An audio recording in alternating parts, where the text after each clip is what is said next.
I'm Marie from Bakers Maison, and today I'll be showing you a few tips and tricks on how to bake and present our ready-to-bake croissants. Let's go!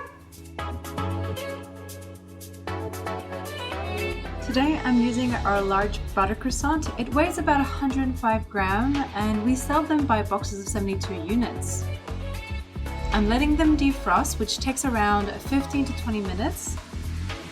An egg wash is great to use before baking because it helps give your finished croissant a golden crispy appearance.